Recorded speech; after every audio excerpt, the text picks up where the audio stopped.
E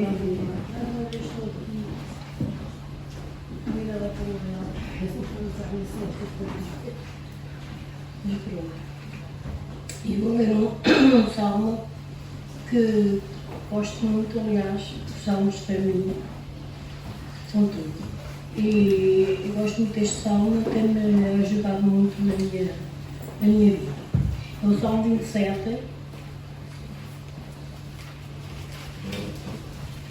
Quem me quiser acompanhar por aqui.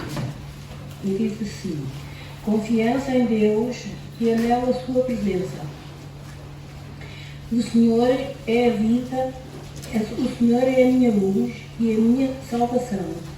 A quem temerei? O Senhor é a força da minha vida, de quem recearei? Quando os malvados meus adversários e meus inimigos investiram em mim para comerem as minhas cargas, tropeçaram e caíram.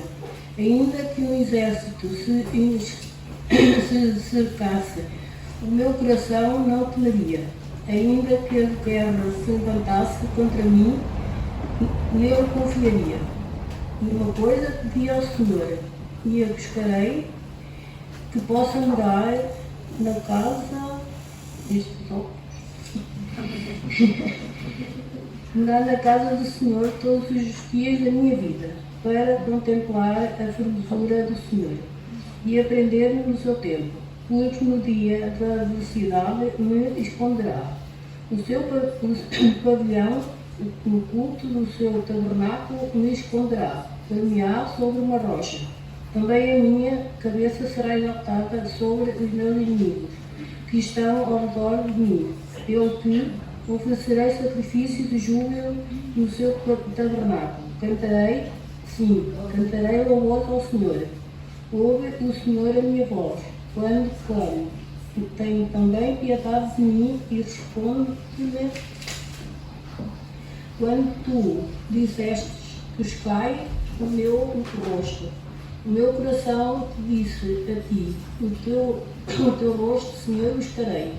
Mas não escondas de mim a tua face, não me rejeites o teu cerco com ira. Se tu fostes a minha ajuda, não me deixes nem me desampares, ó Deus da minha salvação.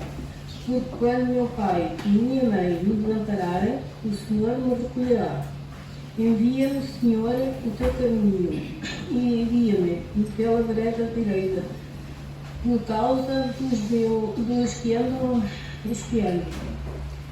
Não me entregues à vontade dos meus adversários, pois se levantaram falsas testemunhas para mim e os que respiram crueldade. Pereceria sem dúvida, se não cresce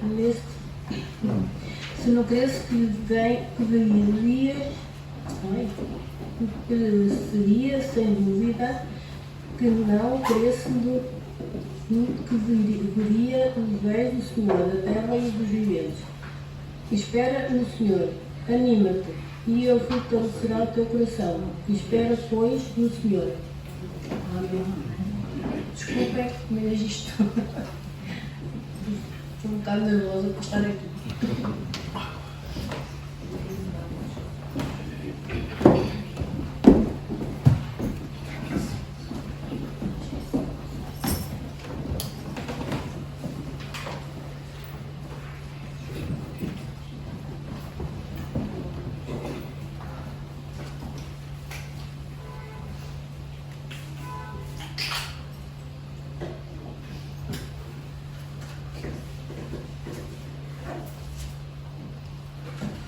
Obrigado, irmã Adelaide.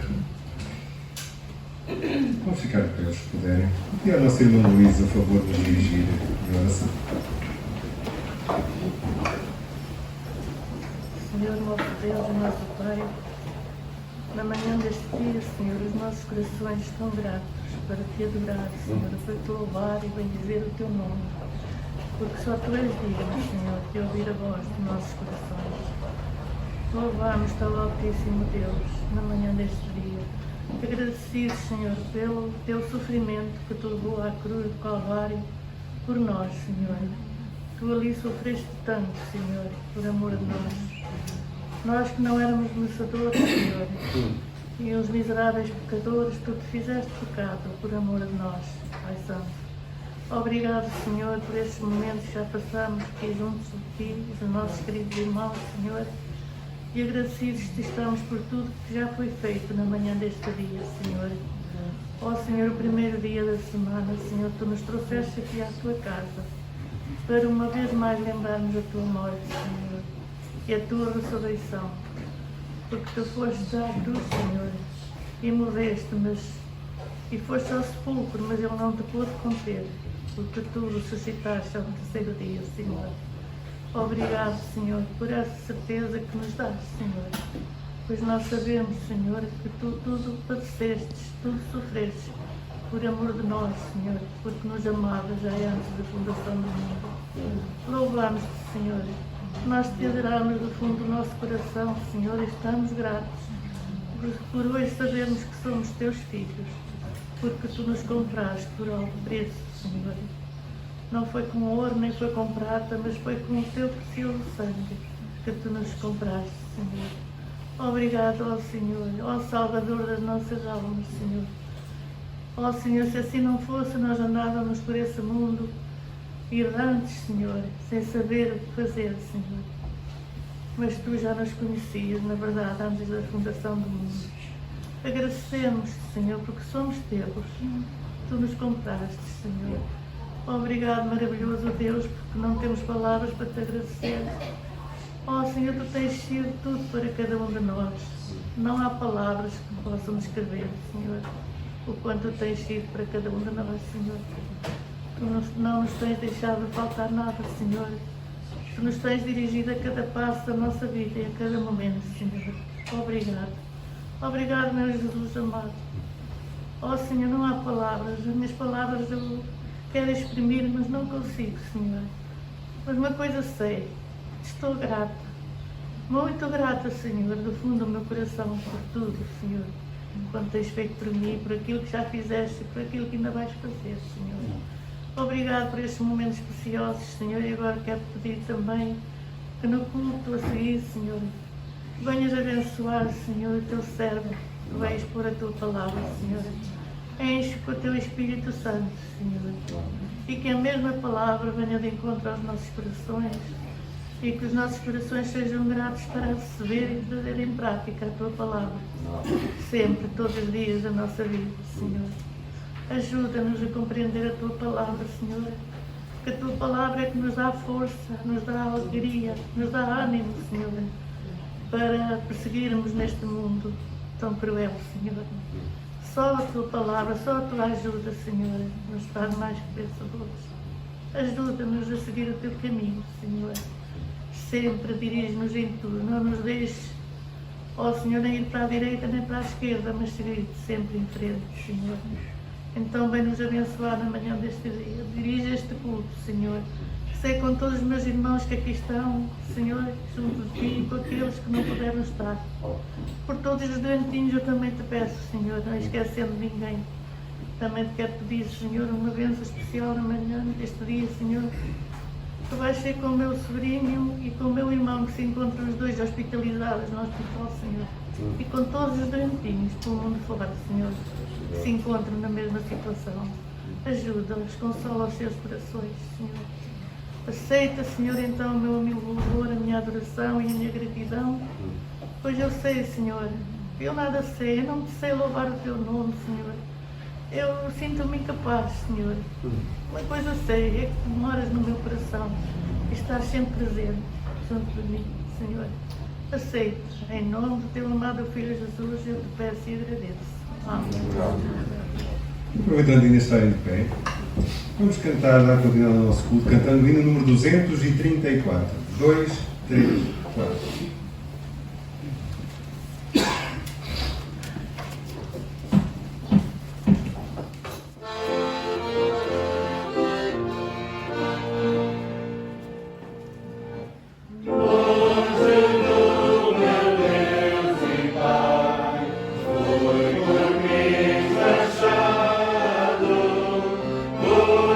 Sangue que verteu, ele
essa obra que Jesus fez por nós, resgatando-nos do inferno,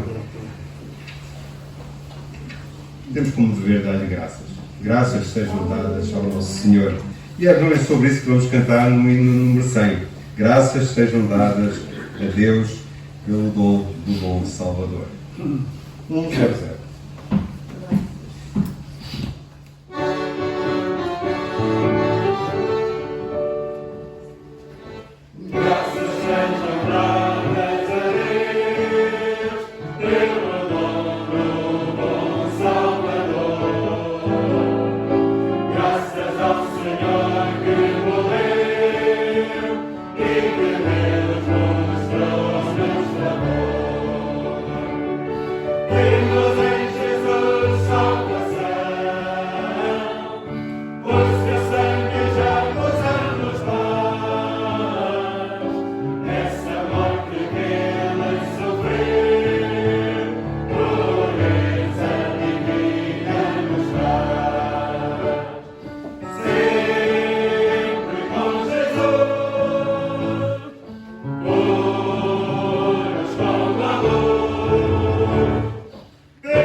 Podeis sentar-vos. Queria dar as boas-vindas àqueles que nos visitam esta manhã. Nosso irmão Américo, antes do regresso a Moçambique, está connosco novamente. Muito obrigado pela sua presença aqui e que apresenta as nossas saudações também aos nossos irmãos da igreja lá, onde se reúne. Também temos mais algumas visitas, pelo menos duas a primeira vez que estão connosco, que eu me lembro. A Rita e o Carlos Carvalho vieram fazer companhia ao Timóteo e à Mónica. É que por essa estrada fora o caminho é muito longo e então precisavam de companhia. Muito obrigado pela vossa presença aqui, sejam bem-vindos, que o Senhor nos abençoe na comunhão connosco esta manhã. Também os vários pedidos de oração que estarão a ser projetados para pedir aos nossos irmãos que estão necessitando ainda das nossas orações a seu favor. Também, nosso irmão Samuel já está connosco, depois da pequena cirurgia que fez. Esteve ausente no domingo passado, graças ao Senhor, Ele cuidará de todas as coisas. Também a nossa irmã Lúcia foi submetida a uma pequena cirurgia, não nos esqueçamos de orar para que o Senhor possa continuar recuperando a nossa irmã. E de anúncios é tudo, creio eu, não há mais nenhuma atividade. E sendo assim, antes de escutarmos a palavra do Senhor, vamos cantar um pequeno corinho quando aproveitamos para levantar as nossas ofertas para a obra do Senhor, que é o número 761, 761, e podemos cantá-lo de pé, os que puderem. E eu, enquanto pedi aos irmãos para fazer o favor de levantarem a oferta.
E a palavra de Deus tem poder para transformar.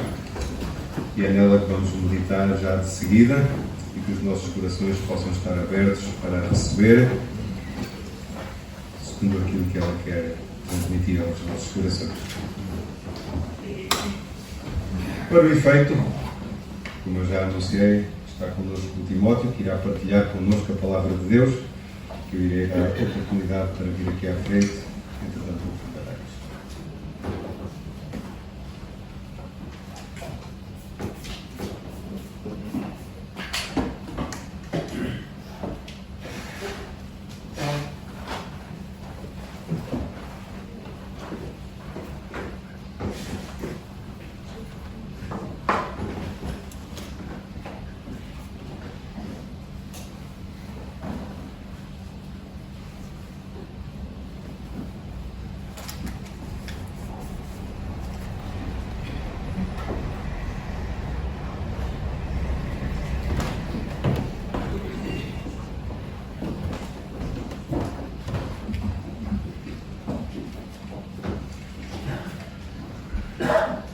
Bom dia. Bom dia. Olá. Da última vez que eu cá estive, éramos 3, 4, 5, penso eu. Agora sim, agora vale a pena. Não, da outra vez também valeu a pena, queridos. Atenção. Gosto muito de vir cá, vocês sabem disso. Obrigado pela confiança também que depositam em nós para transmitirmos a palavra do Senhor. Hoje eu gostava de falar convosco acerca de trabalho. Esta pausa foi propositada para ver qual era a vossa reação. Eu estava à espera que, por exemplo, os reformados fizessem: isto não é para mim, estou safo. Estava à espera que os estudantes dissessem: os meus pais tratam disso. Estava à espera que as nossas crianças pensassem: não, isto não é para mim porque eu ainda sou pequenino. Alguém há de pensar nisto para mim. E todos os outros, podemos englobar naqueles que trabalhamos, estou tramado.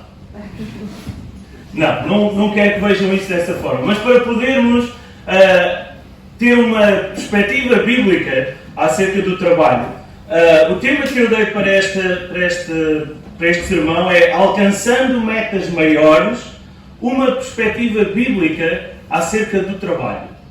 Ok? Alcançando metas maiores, uma perspectiva bíblica acerca do trabalho.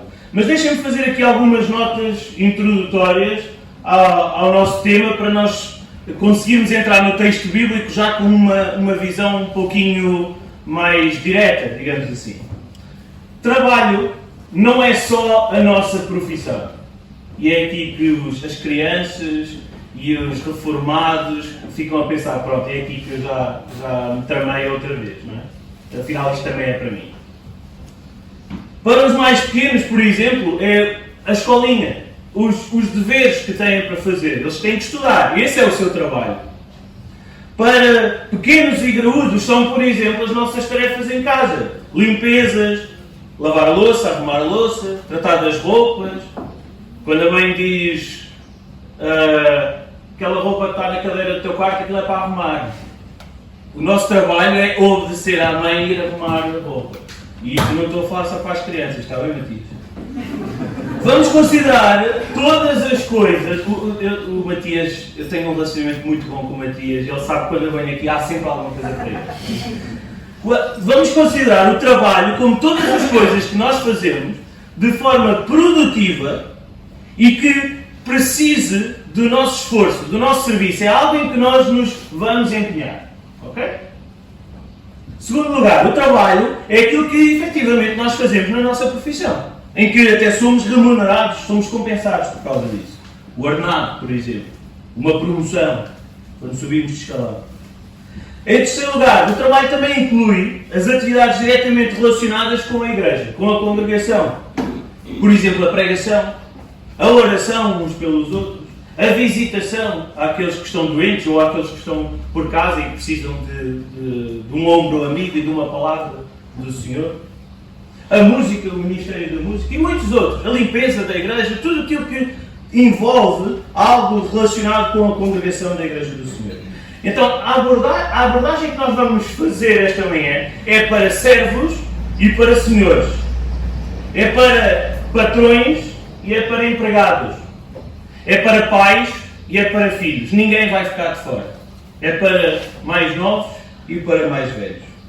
E importa, e este é o desafio que eu quero começar por vos fazer a todos. Importa que cada um de nós se aproprie e consiga fazer o exercício de identificação daquilo que nós vamos falar para a sua própria vida. Eu não vos conheço a todos. Até o Matias eu conheço mal. Conheço a minha esposa. Cada vez mais e melhor. E graças a Deus por isso. Mas ainda assim eu não a conheço na sua plenitude. Então, como só Deus conhece a cada um de nós, desde antes de nós termos nascido, então eu quero que cada um de vocês faça o exercício próprio, para si próprio, daquilo que vamos falar. E para falar sobre este assunto, eu gostava que nós fôssemos lá atrás ao Gênesis, ao Egito. Não vamos falar sobre os escravos que construíam as pirâmides, mas vamos falar sobre José. Okay? Então, abram comigo, por favor, a primeira leitura que nós vamos fazer é no capítulo 37 de Gênesis. Gênesis, capítulo 37. Hoje vou fazer algo um pouquinho diferente. Eu não vou ler um texto seguido para depois trabalhar em cima dele. Nós vamos ler várias partes do texto.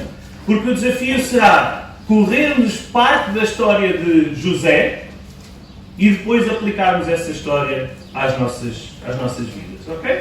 Então, quem era José? Vamos começar por aí. Capítulo 37 e versículos 2 a 4. Diz assim: Estas são as gerações de Jacó, sendo José de 17 anos, um jovem, portanto, apacentava as ovelhas com os seus irmãos, e estava este jovem com os filhos de Bila e com os filhos de Zilpa, mulheres de seu pai. E José trazia uma má fama deles a seu pai. Isto é, aquilo que os irmãos faziam de errado, José dizia ao seu pai, dava-lhe o relatório disso. E Israel, Jacó, amava a José mais do que a todos os seus filhos, porque era filho da sua velhice, e fez-lhe uma túnica de várias cores. Vendo, pois, os seus irmãos que o seu pai o amava mais do que a todos os seus irmãos, aborreceram-no e não podiam falar com ele pacificamente. Capítulo 37, versículo 8. Então lhe disseram os seus irmãos: tu, pois, deveras reinarás sobre nós, tu deveras terás domínio sobre nós. Por isso, tanto mais o aborreciam por seus sonhos e suas palavras. Isto, contextualizando, José tinha sonhado que a sua família se dobraria perante ele. Ou seja, ele seria rei sobre eles, seria um senhor sobre eles. No versículo 9: sonhou ainda outro sonho e o contou aos seus irmãos. Eis que sonhei um sonho, e eis que o sol e a lua e 11 estrelas se inclinavam a mim. Da primeira vez tinham sido fardos de trigo, agora de cereal, e agora era o sol, a lua e as estrelas inclinavam-se, as 11 estrelas inclinavam-se sobre ele. E contando a seu pai, versículo 10, e a seus irmãos, repreendeu-lhe o seu pai e disse-lhe: que sonho é este que sonhaste? Porventura viremos eu, a tua mãe, os teus irmãos, a inclinar-nos perante ti em terra? Versículo 12. E seus irmãos foram apacentar o rebanho de seu pai junto de Siquém. Disse, pois, Israel a José: não apacentam os teus irmãos junto de Siquém? Vem, e enviar-te-ei a eles. E ele disse: eis-me aqui. E ele lhe disse: ora vai, e vê como estão os teus irmãos, e como está o rebanho, e traze-me a resposta. Assim o enviou ao val de Hebrom, e José veio a Siquém. Então, vamos parar aqui um pouquinho. José tinha 17 anos, era o filho preferido de Jacó, até teve direito a uma túnica diferente. José tinha a capacidade do sonho, Deus lhe revelava coisas através do sonho, e ele aqui, com estes dois sonhos, que ele depois acaba por revelar ao seu pai e aos seus irmãos, o que faz com que os seus irmãos ainda o odiassem mais. Eles odiavam porque ele era o filho preferido, e segundo, passaram a odiá-lo porque ele iria reinar sobre eles, dizia que ia reinar sobre eles. O que é certo é que José, com 17 anos, um rapazinho novo, no vigor da sua juventude, trabalhava para o seu pai e era da sua confiança. Jacó, Israel, confiava em José, ao ponto de o enviar, e a notícia, o relatório que ele trouxesse dos seus irmãos, do trabalho dos seus irmãos com os rebanhos, Jacó, nesta altura já chamado Israel, eu vou tratá-lo sempre por Israel, para ser coerente com a palavra. Israel acreditava piamente, como nós dizemos nos nossos dias, naquilo que ele dizia. Ele era uma pessoa íntegra que denunciava a má conduta dos seus irmãos. Ele estava sempre pronto a servir bem o seu pai. Bem, os teus irmãos não estão lá, eu vou-te enviar. Estou aqui. Estou disponível. Continuando na nossa leitura, versículo 18.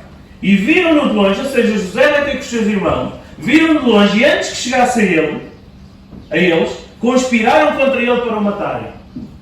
Do tipo, olha, lá vem o delator, lá vem o queixinhas. Aquilo que a gente devia fazer é limpar no sebo. Conhecem a expressão, limpar o sebo? Temos que arranjar maneira de tirar esta doninha do nosso meio. Ele diz tudo ao nosso pai, tudo aquilo que nós fazemos. Não conseguimos ter paz e sossego. Não conseguimos imaginar estes diálogos entre eles. Então eles conspiraram. Versículo 18. Qual foi o resultado versículo 18? Não, desculpem, 28. Passando, pois, os mercadores medianitas, tiraram e alçaram a José da cova. Ele tinha sido lançado para dentro da cova. E venderam José por 20 moedas de prata aos ismaelitas, os quais levaram a José ao Egito. Ou seja, por causa de José ser uma pessoa íntegra, honesta, verdadeira, devota ao seu pai e ao trabalho que o seu pai lhe confiara, ele, por causa disso, esta sua integridade levava-o a denunciar os atos dos seus irmãos, e então eles o invejavam, eles o odiavam, e eles conspiraram para o matar. Fizeram-lhe mal, colocaram-no numa cova, isto tudo porque ele fez o que estava certo. Fazendo o que estava certo, José foi colocado numa cova e vendido aos ismaelitas pelo preço de um escravo, 20 moedas de prata. Um irmão vendido como escravo. O Carlos, que veio comigo vigiar se eu pregava bem ou não. Não foi por causa da estrada, este meu carro já conhece o caminho para cá, por causa dos anos que eu cá estive, mas o Carlos é como se fosse um irmão mais novo para mim. Imagine, eu quero vender o Carlos por 20 moedas de prata. Vá, vamos pôr isto em euros, por 200 euros. Não, mas sem brincadeira. aqueles que têm irmãos, imaginem-se a vender o vosso irmão. Qual era o ponto a que vocês tinham que chegar para vender o vosso irmão? De ódio. É impensável, não é? É impensável. Mas foi isso que aconteceu. E os midianitas venderam no Egito José a Potifar. E ele então chega à casa de Potifar. Mesmo sendo o preferido do seu pai, sendo uma pessoa sábia, uma pessoa íntegra, uma pessoa responsável, José é maltratado e vendido como um escravo. Ora, aí está o resultado de sermos honestos, de sermos íntegros. Poderiam alguns dizer. Mas vamos ver o que continua na história. Capítulo 39, versículos 1 a 6. E diz assim: E José foi levado ao Egito, e Potifar, eunuco de Faraó, capitão da guarda, varão egípcio, comprou da mão dos ismaelitas que o tinham levado lá. E o Senhor estava com José, e foi varão próspero, e estava na casa de seu senhor egípcio. Vendo, pois, o seu senhor que o Senhor Deus estava com ele, e que tudo o que ele fazia, o Senhor prosperava em sua mão, José achou graça aos seus olhos e servia a Potifar. E ele o pôs sobre a sua casa e entregou na sua mão tudo o que tinha. E aconteceu que desde que o pusera sobre a sua casa, sobre tudo o que tinha, o Senhor abençoou a casa do egípcio por amor de José. E a bênção do Senhor foi sobre tudo o que tinha, na casa e no campo. E deixou tudo o que tinha na mão de José, de maneira que de nada sabia do que estava com ele, a não ser do pão que comia. E era José formoso de aparência e formoso à vista. Deixa-me fazer-vos uma pergunta difícil. O que é que Potifar deixou nas mãos de José? Digam. Não percebi. Eu acho que o texto não é claro o suficiente para dizer, acho que foram 3 ou 4 vezes, tudo o que tinha. José, vendido como escravo, vem para a casa de Potifar e torna-se, o Senhor o torna, melhor dizendo, como a segunda pessoa mais importante da casa. Potifar não tinha noção da riqueza. Não tinha noção, reparem que o texto diz que entregou a sua casa e o seu campo, isto é, entregou a sua casa, a sua família, os seus servos e o seu trabalho, o seu negócio. Sim, porque ele era capitão da guarda, mas tinha dinheiro e tinha os seus escravos a trabalhar no campo, ele tinha dividendos. Tudo era governado por José. A única coisa que Potifar sabia era aquilo que lhe queria na mesa para comer. Ele, José, vendido como escravo, o Senhor o recompensa pela sua integridade, pela sua honestidade e o exalta num plano maior. Da cova que os irmãos o lançaram, porque não tiveram coragem de o matar, o Senhor o exaltou para ser a segunda pessoa na casa de Potifar. Começando a viver como escravo, mas temente ao Senhor, pois o Senhor era com José, o seu novo patrão, e temente ao seu novo patrão, temente à sua casa pagã. Não é que José não era temente aos deuses pagãos, era temente ao Senhor, mas o seu trabalho era junto de uma casa pagã. E ele honrava o seu patrão, e por causa disso toda a gente à sua volta usufruía da bênção divina através dele. Havia da parte do seu Senhor uma confiança extrema. Deus honrou o esforço, o trabalho de José. Capítulo 39, versículos 7 a 9. Aconteceu depois destas coisas que a mulher de seu senhor, ou seja, de Potifar, a mulher de Potifar, pôs os olhos em José e disse: deita-te comigo. O rapaz era bonito e formoso. Foi o último versículo que tínhamos lido anteriormente. Porém, José recusou e disse à mulher do seu senhor: eis que o meu senhor não sabe do que há em casa comigo e entregou em minha mão tudo o que tem. Ninguém há maior do que eu nesta casa e nenhuma coisa me vedou senão a ti, porquanto, ou porque, tu és sua mulher. Como, pois, faria eu tamanho mal e pecaria contra Deus? José podia ter cedido, não é? Ele era a segunda pessoa mais poderosa naquela casa. Ele tinha tudo. Era como Adão e Eva no jardim. Eles tinham acesso a tudo, menos a árvore do conhecimento do bem e do mal. José tinha acesso a tudo, exceto à mulher de Potifar, porquanto era sua mulher. Mas é interessante que o final do versículo 9 diz: faria eu tamanho mal, ou seja, ele sabe que era errado, e pecaria contra Potifar. É isso que está lá no texto? É o que está no texto? O que é que está lá no texto? Digam. Deus. Pecaria eu contra Deus? Então, a quem é que José está a servir primeiro? A Deus. E depois a seu servo. A seu senhor, Potifar. A tentação de adulterar com a mulher de seu senhor, quando ela aparece, o que é que José faz? Foge e sai. Foge e sai. Ele simplesmente não... Oh, amiga, não, tu és a mulher dele, não pode ser. E vira costas e fica ali no canto dele à espera. Não! José foge e sai. Ela, em consequência disso, o acusa injustamente, mente, primeiramente aos servos, que é para ganhar a história, ganhar corpo, não é? E depois mente ao seu marido, dizendo que tinha sido José a seduzi-la e a incitar o adultério. Mais uma vez, a pessoa e o caráter de José são postos em causa e ele é acusado injustamente. E isto que eu acabei de dizer, nós podemos até comprovar com a própria palavra. Vamos ler os versículos 17, 39, 17 a 20. Então falou-lhe, ou seja, a mulher, Potifar, disse ao marido: veio a mim o servo hebreu que tu nos trouxeste, ou seja, a culpa é tua, para escarnecer de mim. E aconteceu que, levantando eu a minha voz e gritando, ele deixou a sua veste comigo e fugiu para fora. É claro que o Potifar, com certeza, amava a mulher, ou pelo menos tinha ali um relacionamento bom com ela. Ela diz-lhe uma coisa desta: como é que é possível? Quer dizer, eu dei a minha casa toda, dei todos os meus negócios, eu confiei plenamente nele e o homem ainda abusou. A expressão portuguesa, damos a mão, quer o braço. Sabem? O que é que aconteceu? Ele acredita na mulher em vez de acreditar em José, e o senhor de José, diz o versículo 20, o tomou e o entregou na casa do cárcere, no lugar onde os presos do rei estavam presos, e ali esteve na casa do cárcere. Mais uma vez, foi preso injustamente por fazer o que estava certo. Deus, mais uma vez, mostra a sua fidelidade para com José, e mesmo estando preso, como nós vamos ver, ele fez prosperar. Versículos 21.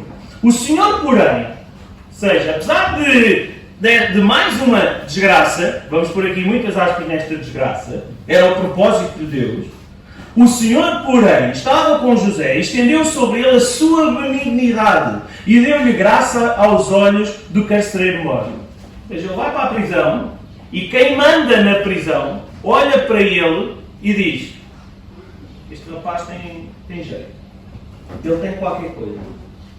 Ele tem qualquer coisa. Versículo 22. O carcereiro mor e entregou na mão de José todos os presos que estavam na casa do cárcere, e ele fazia tudo o que se fazia ali. E o carcereiro mor não teve cuidado de nenhuma coisa que estava na mão dele, porquanto o Senhor estava com ele. E tudo o que ele, José, fazia, o Senhor prosperava.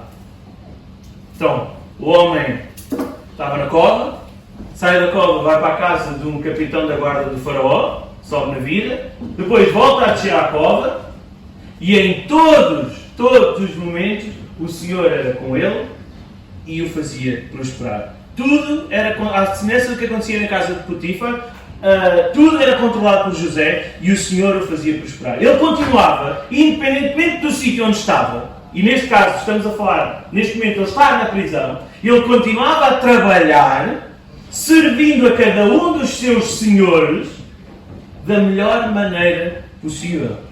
Até os presos importantes do faraó estiveram debaixo da sua alçada. Vamos continuar a ler o texto. A história de José é fantástica. O capitão da guarda, capítulo 40, versículo 4. Encontraram? Vamos. E o capitão da guarda pô-los a cargo de José, ou seja, ao copeiro e ao cozinheiro. Devíamos ter lido um pouquinho atrás. Vamos ler desde o versículo 1. E aconteceu depois destas coisas que pecaram o copeiro do rei do Egito e o padeiro contra o seu senhor, rei do Egito. E indignou-se Faraó muito contra os seus 2 eunucos, contra o copeiro Mor e contra o padeiro Mor. E entregou-os à prisão, na casa do capitão da guarda, na casa do cárcere, no lugar onde José estava preso. E o capitão da guarda pô-los a cargo de José para que os servisse, e estiveram muitos dias na prisão. E ambos sonharam um sonho, cada um o seu sonho, na mesma noite, cada um conforme a interpretação do sonho.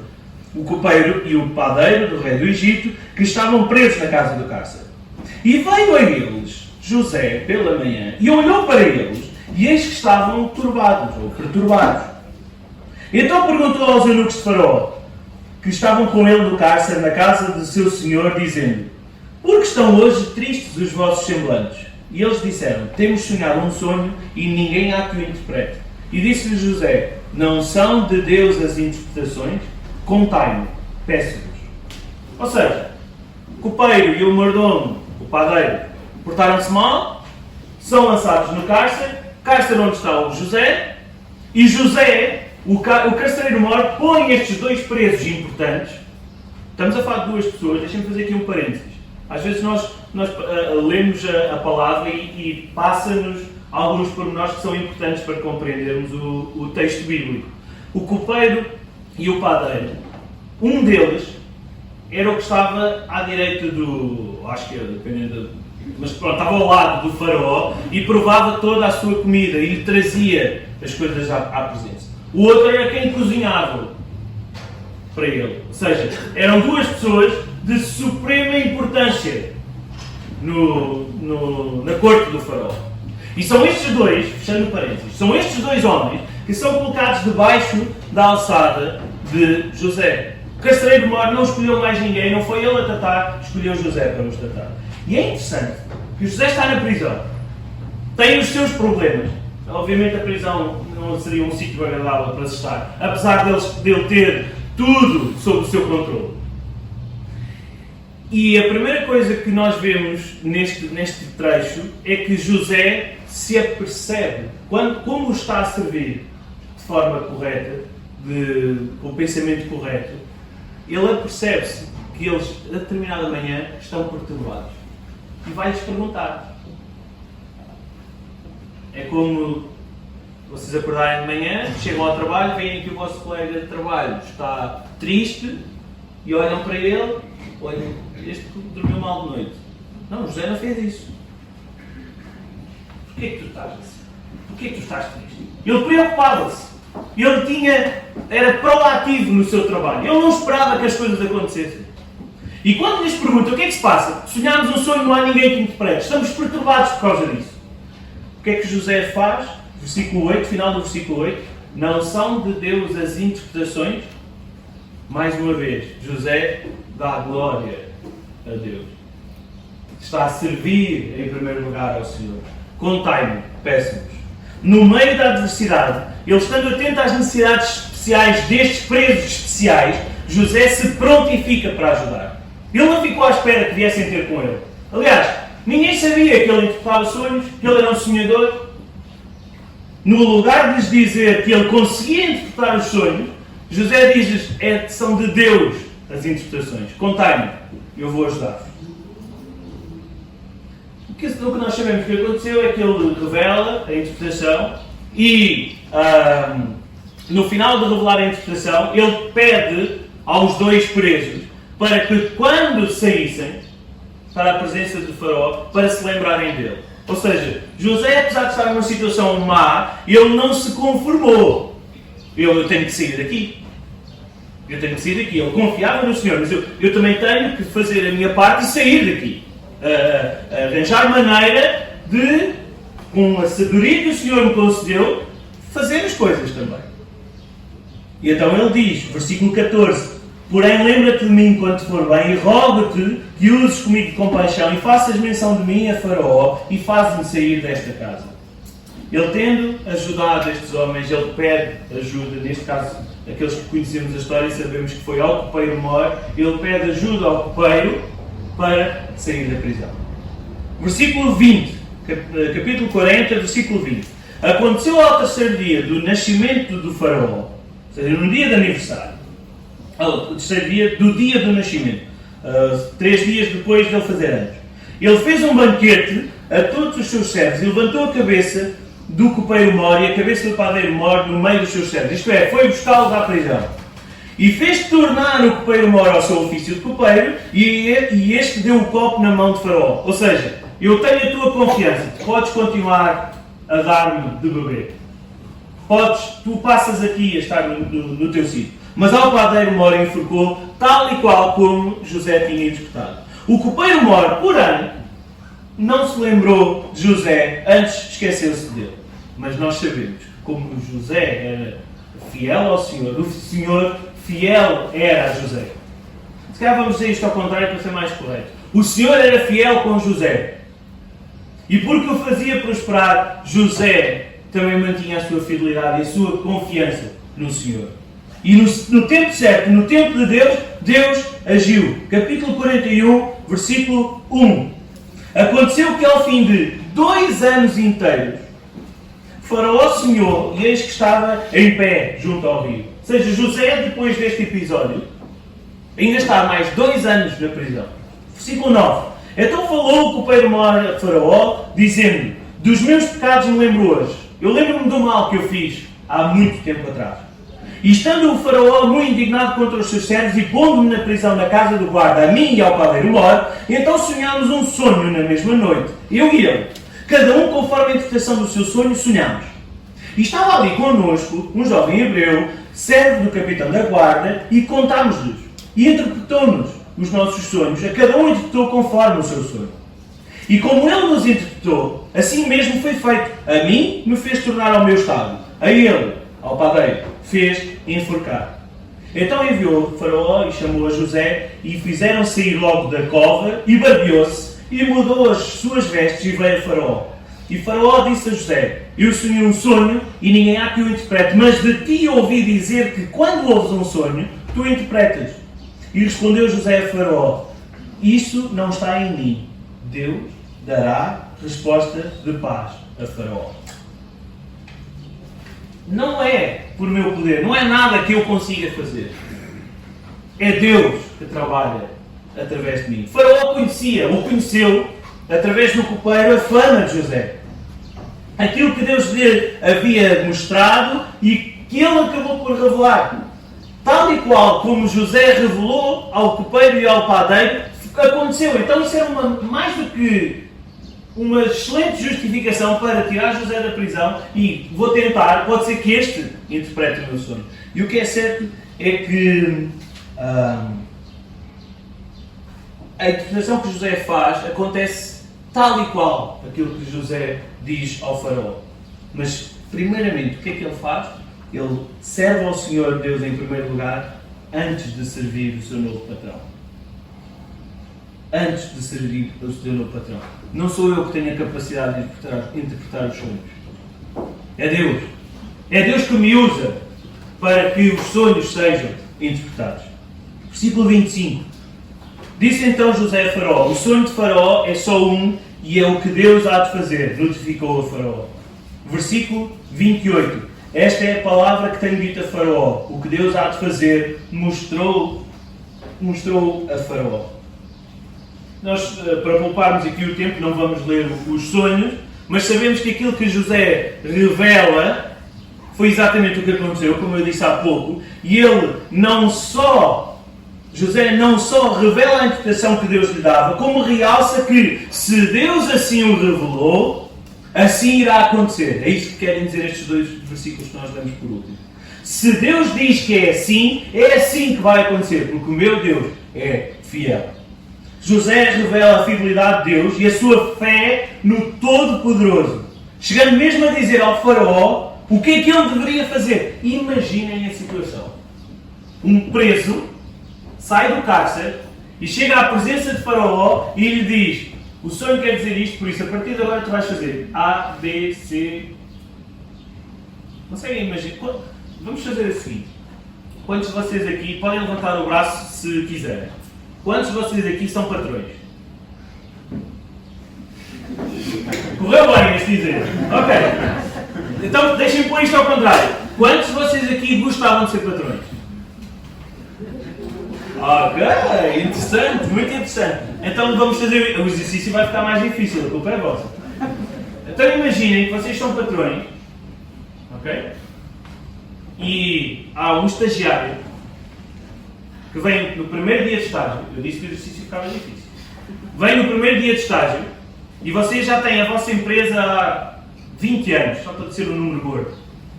Ok? Então conseguem? E vem o estagiário no primeiro dia e diz assim, isto está tudo mal.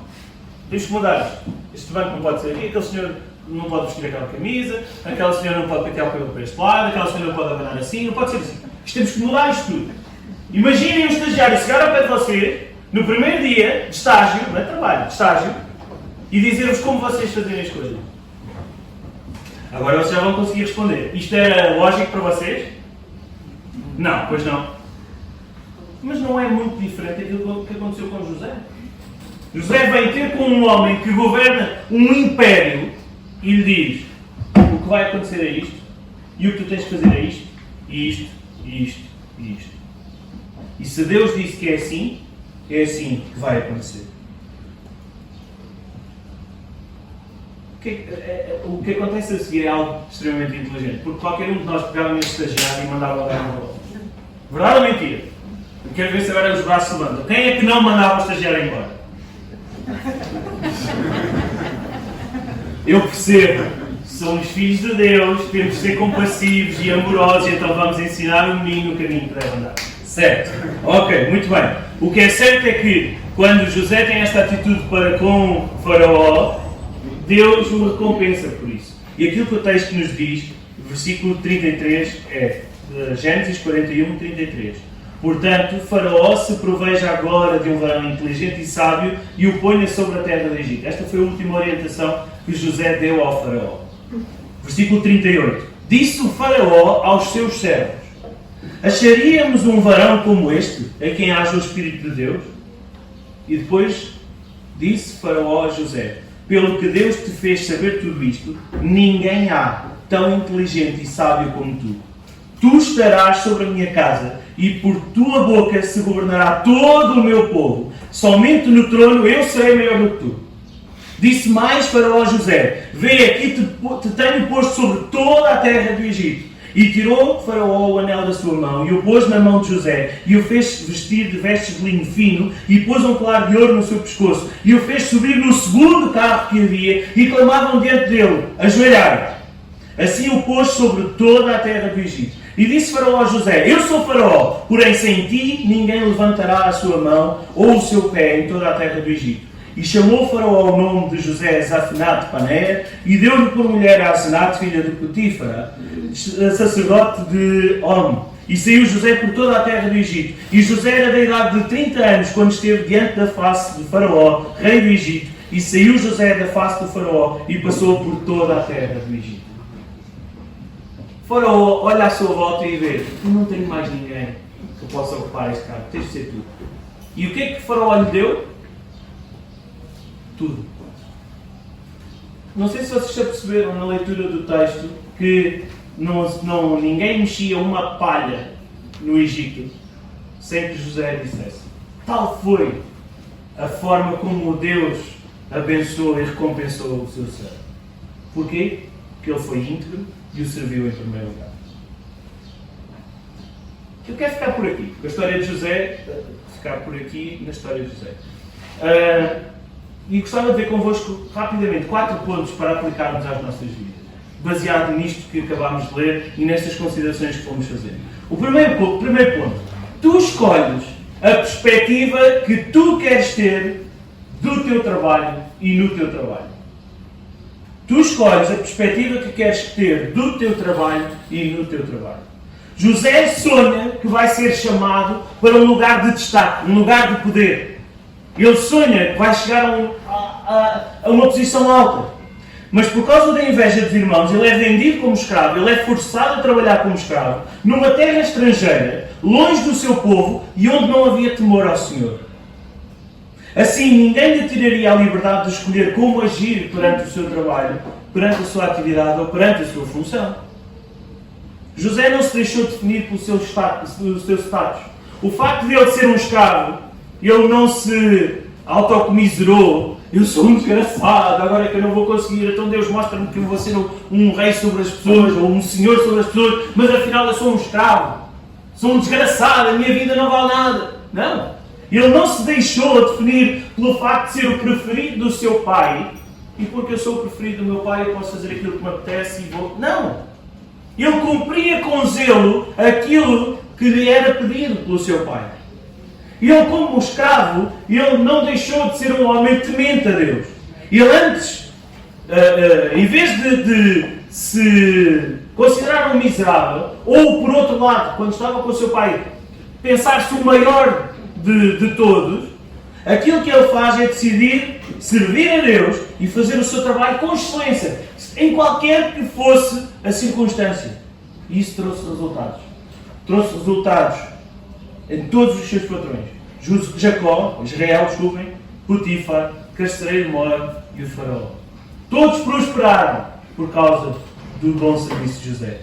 O trabalho que tu tens pode não ser aquilo que tu sonhaste. Não sei se algum de vocês sonhava ser patrão. Eu acho que não, porque ninguém levantou a mão, não é? Mas o trabalho que tu tens pode não ser o que tu sonhaste, o que tu sempre sonhaste. Ou pode não ser o que tu sempre gostavas de fazer. Ou aquilo que tu idealizavas para a tua vida. Mas tu tens sempre a opção de escolher o que é que esse trabalho representa para ti. E isso vai determinar, vai afetar a forma como tu desempenhas esse trabalho. O teu agir, a tua excelência. Assim como vai influenciar a forma como Deus te pode usar para a sua glória, para fazer prosperar o teu trabalho, os teus patrões, o teu serviço. O que os outros deverão ver em ti é a tua identidade com Cristo e não a tua posição ou o teu status no teu trabalho. Não é porque tu sejas o patrão ou sejas o melhor a fazer o teu trabalho. Aquilo que as pessoas devem ver em ti e todos os que te rodeiam, a começar pela tua casa, é a tua identidade com Cristo. Quando olham para ti, o que é que as pessoas veem? Um patrão? Um empregado? Um queixinhas? Não sei se esta palavra existe, um lamúria. Alguém está sempre a queixar-se de uma coisa, só lamúria. Ou será que eles veem um filho de Deus? Trabalhamos em primeiro lugar para o reino de Deus e depois para os homens? Segundo ponto. Escolhendo a perspectiva de Deus no trabalho. Com muita frequência e facilidade as pessoas pensam que trabalhar para Deus tem que ser algo que tem que ser visto. Isto é, temos dois músicos. Falta o senhor de saxofone, eu gosto muito.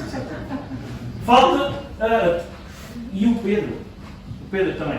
Mas porque eles estão lá à frente e eles trabalham para o Senhor. Porque o Abel dirige as reuniões e ele trabalha para o Senhor. Porque há um tesoureiro da igreja e ele trabalha para o Senhor. São coisas que vêm-se. Porque o Timóteo prega e ele trabalha para o Senhor. Estas coisas vêm-se. Mas se calhar não falamos da senhora ou das senhoras que fazem a limpeza. Ou que compõem os bancos. Todos nós já ouvimos estas histórias. De pessoas que eram as primeiras a chegar à casa de oração para que os bancos estivessem todos alinhados. O ar-condicionado estivesse ligado. As janelas abertas para... Cuidado. É muito fácil nós cairmos no erro de pensarmos que o trabalho para o Senhor é só aquilo que nós conseguimos ver. É aquilo que está à nossa frente. Tens que ser um pastor, um pregador, um missionário, um músico, um professor de escola dominical. Está errado.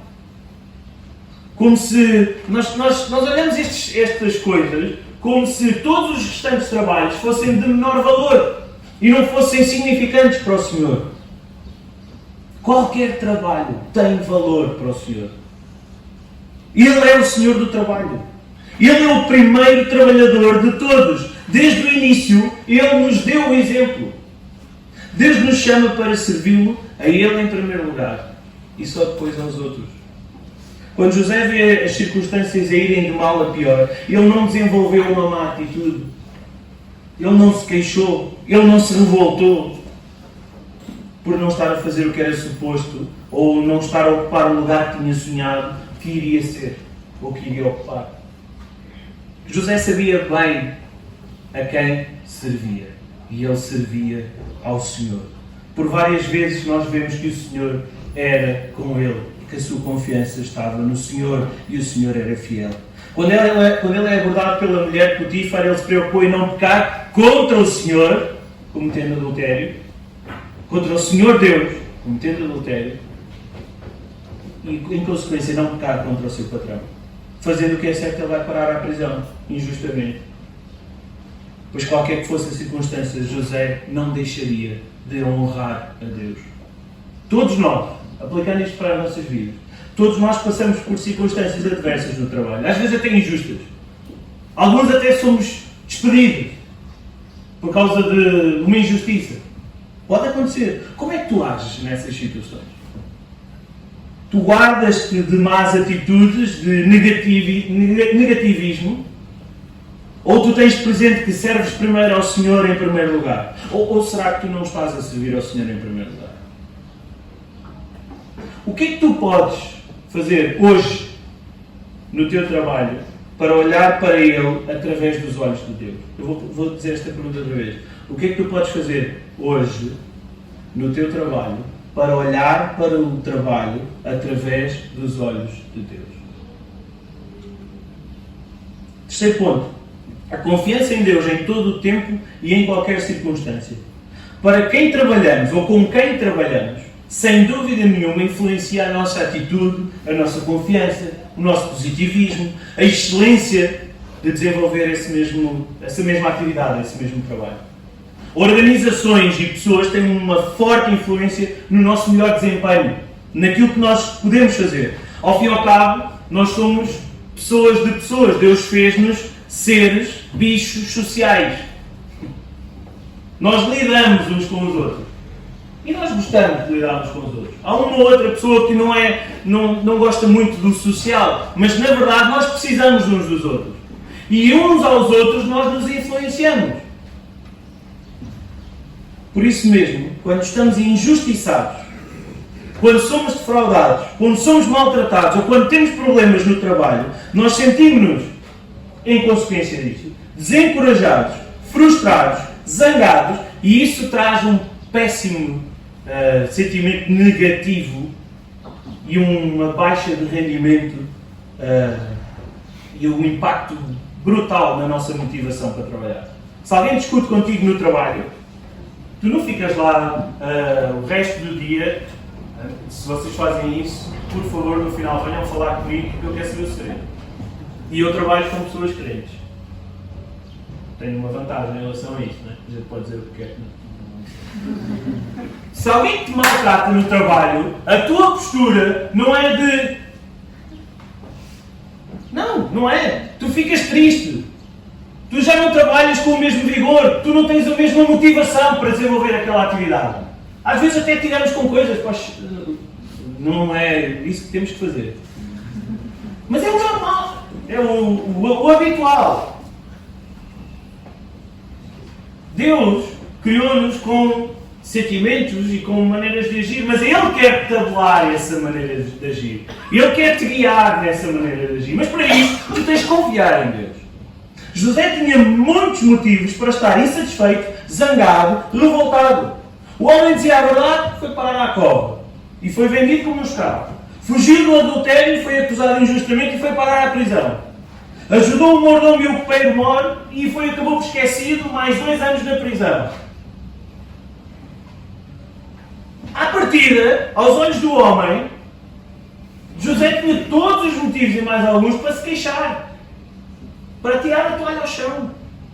Mas ainda assim, ele sempre afirmou a sua confiança no Eterno, servindo a cada novo patrão com zelo, cuidado e excelência. E o que é que aconteceu em consequência disso? O Senhor o recompensou. E o texto bíblico nos diz: o Senhor fez prosperá-lo, fê-lo prosperar e prosperar a casa dos seus patrões. É que não era só José que era vencedor. Os seus patrões eram vencedores. A casa deles era vencedora. É interessante vermos que a cada momento que José é colocado numa situação diferente, ele tem o cuidado de servir da melhor maneira possível. E nós tocámos um pouquinho isto quando falámos no momento em que o copeiro e o padeiro têm os sonhos. Ele chega de manhã, ele podia ignorar. Ele podia olhar para eles e dizer, olha, estes passaram mesmo mal a noite, lembram-se de eu ter dito isso há um bocadinho? Mas não, o que é que ele fez? Ativamente chegou perto deles e perguntou o que se passa convosco. Porquê é que estão tristes hoje? Parecem perturbados. Convenhamos que estar na prisão tem todos os motivos e mais algum para estarmos perturbados, mas algo chamou a atenção de José naquela manhã. Ele vai ter com eles, ele serve-os, ele os ajuda interpretando os seus sonhos, apontando para Deus, sempre apontando para Deus, e apesar de ser esquecido, quando Deus assim o quis, ele foi levado à presença de Faraó, e isso o levou ao segundo lugar mais alto de todo o Egito. Só o Faraó era acima dele. Em todo o tempo, Deus estava preparando José, por meio das diversas adversidades e provações, para o cumprimento do seu propósito, para o cumprimento do seu sonho que Deus lhe tinha mostrado. José não dependia de onde estava e muito menos de quem o rodeava. Não era porque os seus irmãos eram tóxicos ou porque a mulher de Potifar era tóxica que ele se deixou intoxicar. Não é porque o teu colega de trabalho é tóxico que tu tens que te deixar intoxicar. Não é porque o teu colega na escola faz determinadas coisas que vão contra a vontade de Deus que tu tens sequer que pensar em eu até poderia fazer isto também. Aqui ninguém vai ver. Se a tua motivação em ser e fazer melhor está dependente dos outros ou das circunstâncias em que tu estás, ela será sempre flutuante e frustrante e incompleta. Mas se a tua confiança for em Deus, confiados no Senhor e procurando sempre honrá-lo, estaremos sempre em busca dos melhores resultados. Porque nós queremos, para honrar ao Senhor, para honrar o nosso Deus, para honrar o nosso Criador, o nosso Salvador, nós queremos ser sempre excelentes. Então, como podes tu aumentar a tua confiança em Deus no teu trabalho hoje? Como podes tu aumentar a tua confiança em Deus no teu trabalho hoje? Quarto lugar, Deus usa-nos no nosso trabalho para os seus propósitos. Aos 13 anos, ou melhor, desculpem, após 13 anos de provas e prisões, José está finalmente no sítio onde Deus o pretendia colocar, a segunda pessoa mais importante sobre o Egito. 13 anos de preparação para uma grande responsabilidade que ele ia assumir. Quando as provas e os apertos são concedidos e vêm à tua vida por Deus, para te preparar, Ele está a preparar-te para um propósito maior.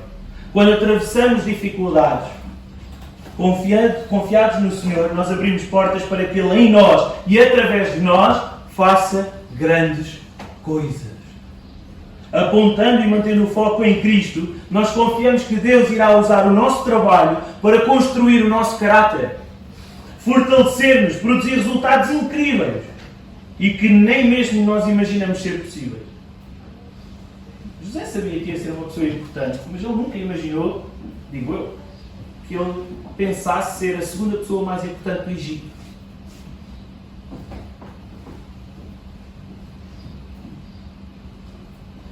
Tu até te podes ir apercebendo disto ao longo do processo. Deus vai trabalhando na tua vida, vai mudando a tua maneira de ser, a tua maneira de pensar, e tu vais-te apercebendo de Deus a trabalhar ao longo do percurso, tal e qual como Ele fez com José. Por isso tenhamos consciência de que Deus está constantemente a trabalhar nas nossas vidas, a moldar-nos. Ele convida-nos a desafiarmos a nossa mente e coração para permitirmos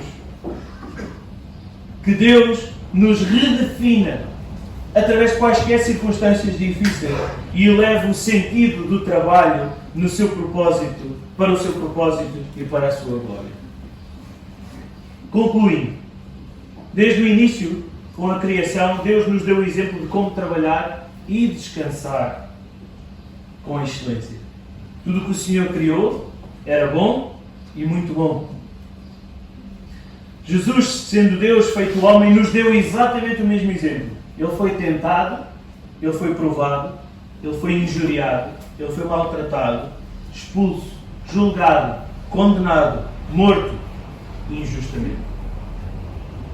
Jesus em todo o tempo cumpriu com excelência a missão que o trouxe a este mundo, bebendo do cálice da ira de Deus, morrendo na cruz por amor de nós.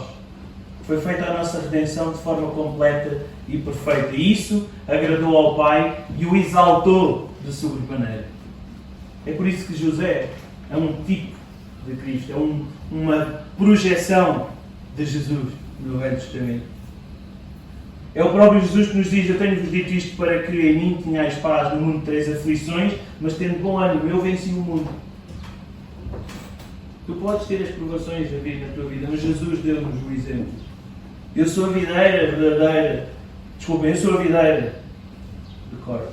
Vós as varas, quem está em mim, quem confia em mim, quem depende de mim, e eu nele, este dá muito fruto, porque sem mim nada podeis fazer. Em Jesus é-nos possível alcançar a excelência em tudo o que fazemos. Em tudo o que fazemos. No nosso trabalho e em tudo o que fazemos.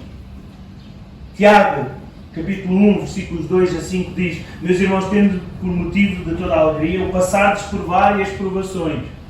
Isto é muito difícil. Isto é muito difícil. Nós alegrarmos nas provações, naquilo que aos nossos olhos vem de mal à nossa vida. Sabendo que a aprovação da vossa fé, uma vez confirmada, produz a perseverança. Ora, a perseverança deve ter a ação completa para que sejais perfeitos e íntegros, em nada deficientes. Se, porém, algum de vós necessita de sabedoria, peça a Deus, que a todos dá liberalmente e nada lhes impropera, e ser-lhe-á concedida. Se tu não tens capacidade de fazer as coisas bem, com excelência, pede sabedoria a Deus. Ele vai-te ajudar. Pede sabedoria, pede fé ao Senhor para manteres uma perspectiva eterna do teu trabalho a cada dia. Para que tudo o que faças seja excelente. Honre o teu Senhor e contribua para a sua glória e para a nossa bênção e de todos aqueles que nos rodeiam. Que o Senhor nos abençoe através da sua palavra. Gostava de vos desafiar durante esta semana, não só pensarem naquilo que ponderámos hoje, que meditámos hoje, mas também decorarem um versículo que está em Colossenses, é um versículo pequenino. É assim que nós dizemos às crianças para elas não se assustarem. Colossenses 3, 23. Tudo quanto fizerdes, fazei de todo o coração, como ao Senhor e não aos homens. Primeiramente servimos ao Senhor, depois aos homens. Colossenses 3, 23. Que o Senhor nos abençoe.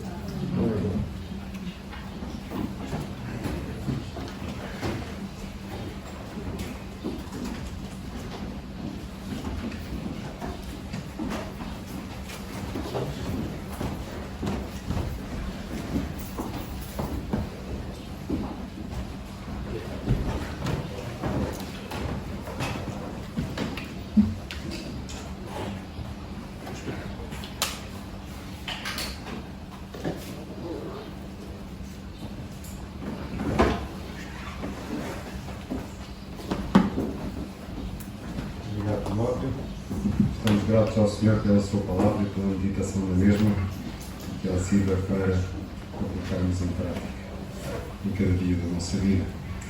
Temos chegado ao final do nosso culto e eu por favor ficarem de pé os que puderem. Eu pedi ao Tiago Sousa a favor de concluir com a oração.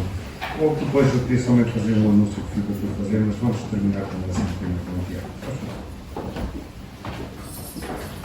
Senhor, obrigado por mais este momento que podemos despender na tua presença, Senhor. Obrigado por este culto, pelos hinos que cantamos, por termos prestado louvor. E obrigado, Senhor, também pela mensagem que pudemos ouvir esta manhã. De facto, precisamos estar cientes de que a tua obra, Senhor, é efetivamente mais importante. E queremos trabalhar para ela, Senhor, queremos contribuir para ela e que, independentemente das circunstâncias, não são as nossas obras, não são os nossos feitos, não são as nossas qualidades, mas primeiramente deves ser tu, Senhor, que nos deves guiar, tu és a rocha, Senhor, és a bússola que deve efetivamente guiar a nossa vida, Senhor, e orientar-nos em tudo o que fazemos. Ajuda-nos, Senhor, a ter mais consciência da necessidade que temos de ti, da necessidade que temos de servir-te, Senhor, de aprender de ti, de aprender a tua palavra, de cumprir os teus mandamentos, de cumprir os teus estatutos. E ajuda-nos, Senhor, no resto desta semana. Senhor, abençoa-nos, continua a abençoar-nos como tens feito até aqui. Ajuda também aqueles irmãos, Senhor, que por algum motivo não puderam estar, que têm doenças, Senhor, que precisam da tua ajuda, do teu consolo. Visita-os, Senhor, restaura-os, abençoa-os com o teu Espírito, Senhor, porque sabemos que és misericordioso com os corações que a ti clamam. E tudo isto pedimos e agradecemos em nome de Jesus.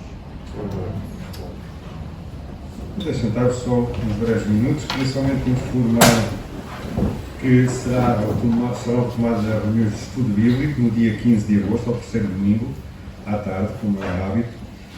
Para o efeito, procederemos da mesma forma para os cultos de domingo de manhã, com marcação também.